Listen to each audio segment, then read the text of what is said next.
Bonjour à tous et à toutes, bienvenue dans l'art du mentaliste. Je suis Alexis Dieu et comme chaque semaine, je suis avec Taha Mansour. Hello, comment ça va? Ça va super. Et Très toi? très bien. Ouais.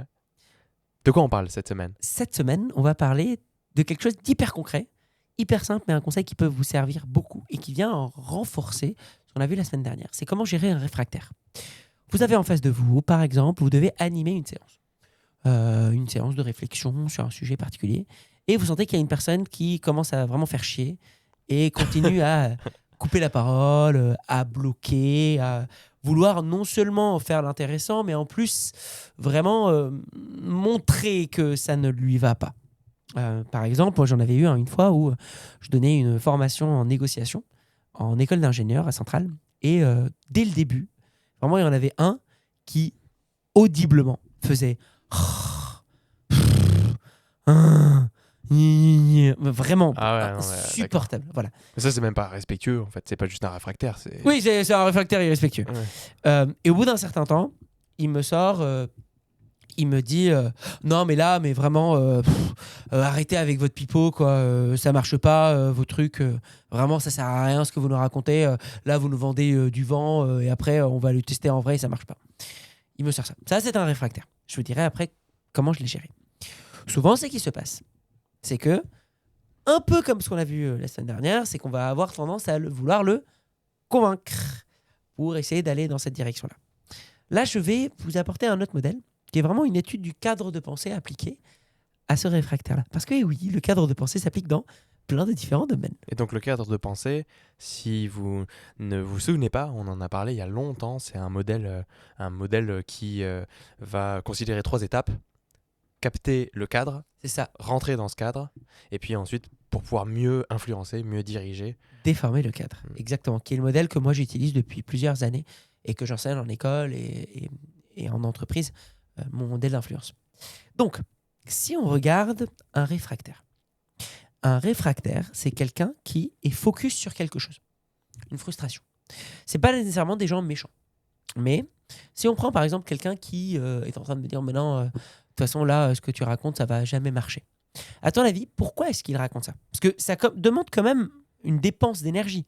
Tu vois, c'est pas intérieurement, il n'est pas d'accord. C'est il exprime ce désaccord. Exprimer un désaccord demande de l'énergie. Qui dit demande de l'énergie dit ça lui sert quand même. Il y a un besoin qui est servi. À ton avis, c'est quoi la pensée qui le pousse à agir comme ça? Ou qu'est-ce que ça pourrait être? Bah, en fait, ça me fait penser un peu au persécuteur, tu vois, où je me dis qu'il doit sans doute se dire que c'est légitime, qu'en fait c'est plutôt aidant en fait qu'il fasse ça puisque ça sauve le reste du groupe. Complètement. Il peut se dire c'est aidant, il peut se dire c'est légitime. C'est quand même une certaine forme d'un persécuteur. Il persécute moi ou il persécute le travail, en tout cas. Donc oui, il y a un truc de cession de légitimité. Oui, parce qu'en plus, si c'est vrai, alors il fait bien de dire que c'est de la merde. Complètement. Et donc, encore une fois, si c'est un persécuteur ou un réfractaire, il a donc des souvenirs qui viennent renforcer ça. Peut-être qu'il a déjà eu des cours ou des conférences de gens qui lui parlaient soft skills et qui ne lui ont pas du tout aidé. Peut-être qu'il a des souvenirs là maintenant ou une situation actuelle de négociation qu'il n'arrive pas du tout à gérer et c'est parti dans le, je sais pas moi, dans le légal. Et en fait, il se dit, oh, mais en fait, si vraiment les techniques psychologiques ça marchait, moi j'aurais pu les appliquer depuis longtemps, alors qu'en fait, non, il y a des gens vraiment connards et tu peux pas les raisonner. Donc peut-être qu'il a ça. Ça, c'est son focus. Étape 1. Étape 2, pour aller à son focus, pour aller dans son objectif, il met un effort. Il enclenche un effort. Mais souvent, ce qui se passe quand on gère ce groupe-là, il y a 2 réactions possibles. Soit on va en opposition face à lui. Mais si on oppose ça, pour lui, il a dépensé de l'effort inutilement. Donc, ça va créer de la réactance.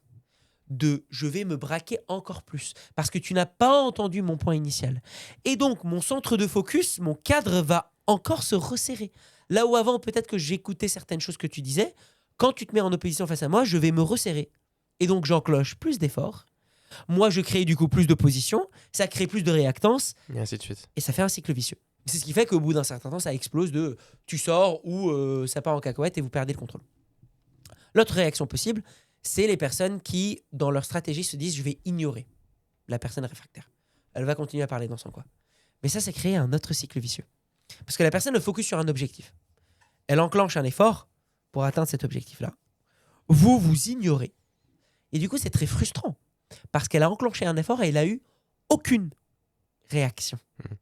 Comme elle a eu aucune réaction, elle va doubler d'efforts. Elle va réinsister. Elle va trouver un autre moyen de montrer pour atteindre son objectif là. Donc c'est pas de la réactance en mode je vais me braquer contre toi, c'est plutôt je vais trouver de manière créative d'autres moyens pour t'atteindre. Peut-être que je vais continuer à parler, peut-être que je vais me mettre sur mon téléphone, peut-être que je vais commencer à parler aux gens autour de moi. Et c'est ce qui se passe souvent. C'est, vous voyez, par exemple, pour mon cas, au tout début, je l'ignorais. Quand il faisait machin, etc. Et comme il sentait que je l'ignorais et que ça n'avançait pas, bah, du coup, ça l'a poussé à aller à l'étape numéro 2. C'est ce qui se passe souvent d'ailleurs pour les élèves qui sont pas motivés ou qui veulent montrer que ça les saoule dans le cours. Au début, ils vont commencer à faire un truc dans leur coin. Puis, quand ils sentent que ça ne gêne pas le prof, ben, ils vont commencer à faire un truc plus grand, genre sortir leur téléphone. Puis, quand le prof leur fait juste « range ton téléphone, s'il te plaît », et ils continuent, ben, peut-être qu'ils vont commencer à parler à leurs voisins, ou ils vont commencer à dessiner des trucs, ou ils vont commencer à se lever. Et plus ça avance, plus c'est juste, ils vont réinsister. Donc, encore plus de focus, plus d'efforts engagés. Et vous, si vous mettez vous ignorez, ça renforce la réinsistance. Autre cycle vicieux. Donc on a 2 cycles vicieux possibles. Focus, effort engagé, opposition, réactance. Ou focus, effort engagé, aucune réaction et réinsistance. Comment on fait ?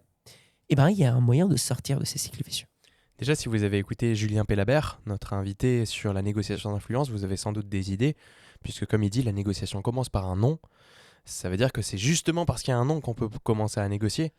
Julien qui dit d'ailleurs qu'il vaut mieux un non très rapidement qu'un oui tiède qui va pas vraiment marcher. Exactement, complètement. Et ça rejoint un peu l'état d'esprit du cadre de pensée.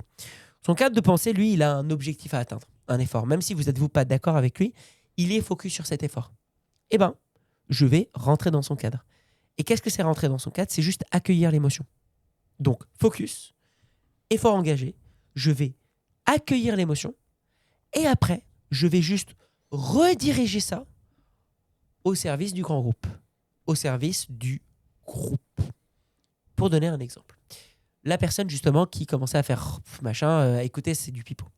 Dans ma tête, je me suis dit, pourquoi il me parle de ça ? Bah, probablement, là, en ce moment, vu d'un point de vue purement intuitif, et je vous rappelle la méthode du cadre de pensée, je me suis dit, bah, en fait, c'est pas impossible qu'il ait déjà vécu des choses qui lui semblent fausses, ou alors, voire même, il a des souvenirs en ce moment même, donc ça rappelle aussi le persécuteur, qui contredisent ce que je suis en train de raconter. Et donc, j'ai vérifié ça. Je lui ai dit, ah, j'ai l'impression que tu es frustré. Ah oui, également, autre chose, pourquoi ça le pousse à créer une frustration ? La perte de temps. On déteste perdre du temps inutilement. Donc, quand lui, il se sent contraint pour écouter des choses que lui considère fausses, tu m'étonnes que ça crée de l'énervement. Imaginez-vous, vous vous retrouvez dans une salle où il y a quelqu'un qui fait une conférence de quelque chose où vous n'êtes absolument pas d'accord. Genre, le gars qui vous dit, oui, vous savez, la Terre, elle a 1000 ans, elle a été née il y a 1000 ans, elle commence à machin, et regardez, on a des preuves d'ailleurs. Et tout. Quoi, elle est plate. Non, elle est donut. Et du coup... Ouais. Mais, et elle tourne pas. Et elle tourne pas. Parce que si elle tournait, on sentirait le vent. Exactement. Et la personne continue à parler. Au bout d'un certain temps, ça va vous saouler. C'était la même chose. Mais juste que, en fait, l'idée, c'est de se dire, je vais accueillir son problème. Et donc, moi, je lui ai dit, ah, j'ai l'impression que tu sens que tu perds ton temps. J'ai l'impression que tu te dis que ça va pas marcher dans toutes les situations et que tu as peut-être des idées en tête. Et là, il me fait, ouais, là, en ce moment, je suis en train de parler avec quelqu'un, mais je peux vous assurer que lui, il peut rien entendre, en fait. Il y a des gens qui sont tellement bordés qu'ils n'entendent pas. Trop cool. Il vient de verbaliser quelque chose qui se passait au niveau sous-jacent. Et c'est là où on rentre sur une deuxième chose qu'on avait déjà évoquée sur l'art du mentaliste, c'est les 2 niveaux de communication. On a notre communication superficielle, que j'appelle apparente, c'est-à-dire les mots que je dis, les gestes que je fais, le comportement que j'ai, et puis la discussion cachée de ce que j'essaie de dire mais je n'y arrive pas. Quand la personne me dit « c'est nul, ça sert à rien, vous n'avez jamais étudié ça », en fait, ce qu'elle essaie de me dire, c'est « moi, je ne pense pas que ça va s'appliquer sur moi, j'ai un contre-exemple ». Mais c'est ça qui est sous-jacent. Le moment où j'accueille ce qui se passe pour creuser et il me dit « oui, là, en ce moment, j'ai quelqu'un et je peux vous assurer que ça ne va pas marcher avec lui », c'est super. Tous les deux, maintenant, on parle au même niveau. Oui, et puis en plus, tu peux le rejoindre sur ça. Je peux le rejoindre sur ça.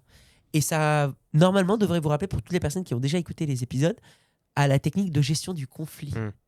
En gestion du conflit, je vous avais dit, l'idée, c'est d'accueillir l'émotion et le discours sous-jacent et de parler au niveau superficiel et apparent. Donc pour lui, c'est la même chose. Et je lui ai fait ça. Et j'ai fait, ah, ok, trop cool. Et donc, comment je redirige ça au service du groupe? Je lui ai fait, merci d'avoir gardé cet exemple-là. Effectivement, l'exemple que tu me donnes là est un contre-exemple à la méthode. Garde-le en tête. À la fin de la séance, à la fin de la formation, je comptais parler de ce cas. Et repose-moi la question à ce moment-là et je te répondrai.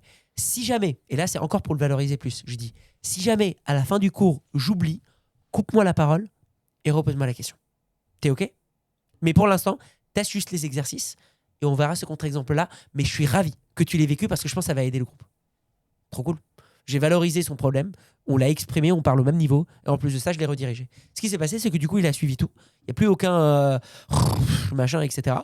À la fin, moi, je m'en suis souvenu parce que je me rappelais ce que j'ai fait. J'ai juste dit cette phrase-là pour le rassurer aussi. Mais honnêtement, sincèrement, c'était si vraiment j'oubliais, bah, c'est super qu'il me rappelle.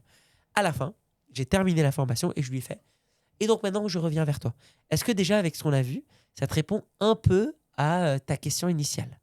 Et je lui ai donné 2-3 autres éléments supplémentaires. J'ai fait sa réponse à ta question. Il a fait ah ouais, bah complètement. Bah écoutez, merci beaucoup. Il est venu me voir encore une fois à la fin en me disant bah c'était vraiment super et que en fait il m'avait expliqué qu'il avait eu beaucoup de mauvaises expériences. Il a eu plein d'intervenants qu'ils n'avaient pas appréciés ou en fait il les considérait comme étant cons.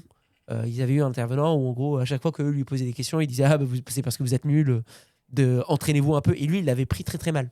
Donc il avait eu une réactance. Ce qu'on peut comprendre. Face à ça. Mais ce qui se comprend. Et je lui ai fait, bah écoutez, merci de votre confiance. Et c'est vrai que c'est triste, mais c'est vrai, il y a des profils comme ça dans les soft skills qui vont venir avec une cassette hyper expert, je sais tout, etc. Et si vous n'êtes pas, vous êtes une merde. Et donc je lui ai fait, j'espère que maintenant tu as trouvé la nuance et que tu réussiras à avancer. Et donc j'ai réussi à regérer ça en accueillant et en redirigeant.